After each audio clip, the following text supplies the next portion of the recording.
do you secretly desire? What would you do if no one could judge you? If every hidden craving, every forbidden thought could be made real? Imagine a life where your every whim became a reality. All day, every day, no limits, no consequences, no shame.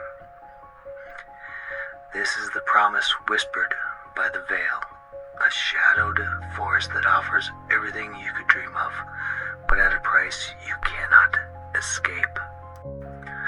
The veil is ancient. Its origins are unknowable, its creators unseen. Some say it is the legacy of a civilization too advanced to fail, a system that outlived its makers. Others believe it was crafted by minds beyond human comprehension, embedding their will into the fabric of society itself. The true architects of the veil remain hidden, silent, and untouchable.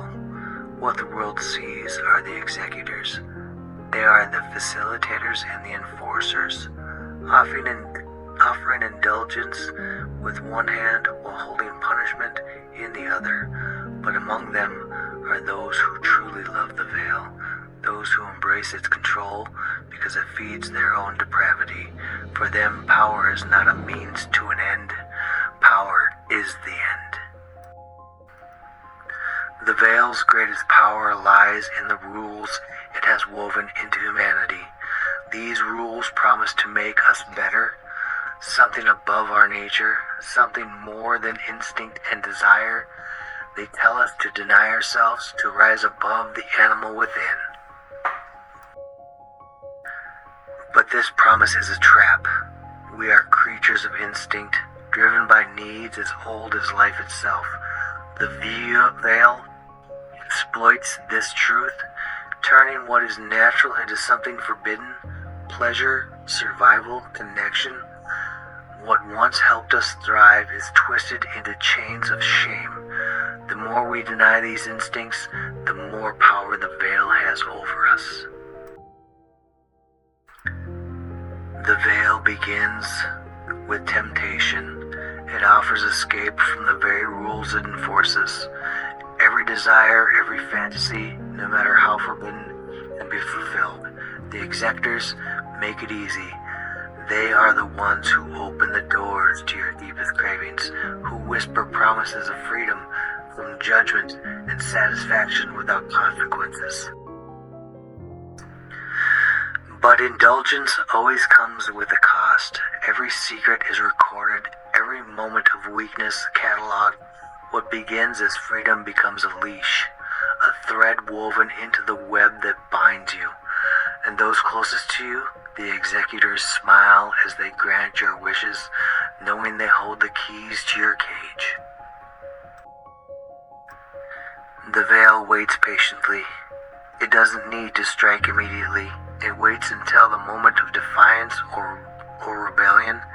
Then it reveals its power. A whispered rumor, a leaked story, an accusation with just enough truth to destroy.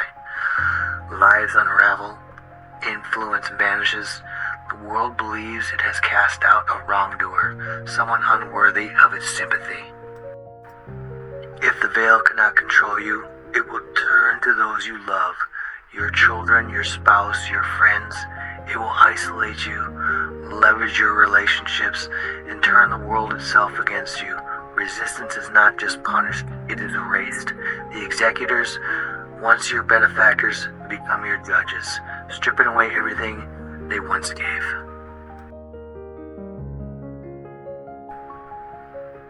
No one is beyond the veil's reach. It preys on the powerful, the virtuous, and the ambitious alike. It turns fear, desire, and connection into weapons. If it cannot bind you, it will bind those around you. And if you resist, your name, your story, your legacy will be unwoven by the executors. To rise is to accept the control of the veil. To fight is to be forgotten.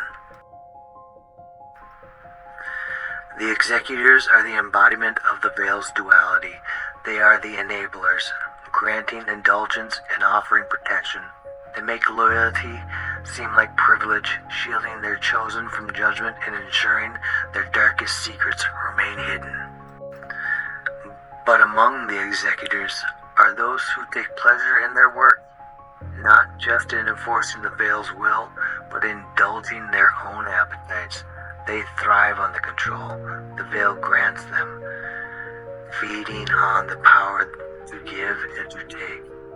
They are best friends to those on the rise, and worst enemies to those who realize the trap too late. To those who obey, they are benefactors. To those who resist, they are executioners.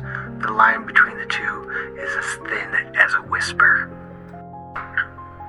The veil is the perfect machine. It does not rule through force, but through whispers. It feeds on humanity's desires, exploiting shame and secrecy to bend the world to its will. The executors enforce this system with quiet precision, turning ambition into submission and submission into control. It weaves itself into the fabric of society, shaping culture and beliefs while remaining unseen. To those caught in its threads, there is no escape, not for them and not for those they hold dear.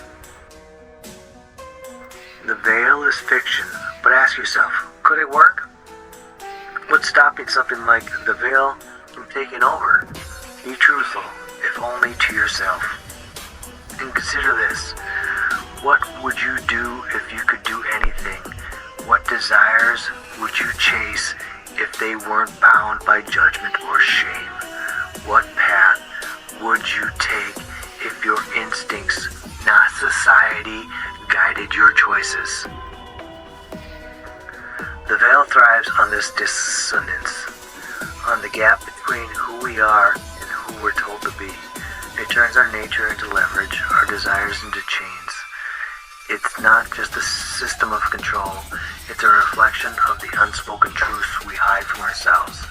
Now ask yourself again, is the veil really fiction, or is it waiting, unseen, to take what it knows already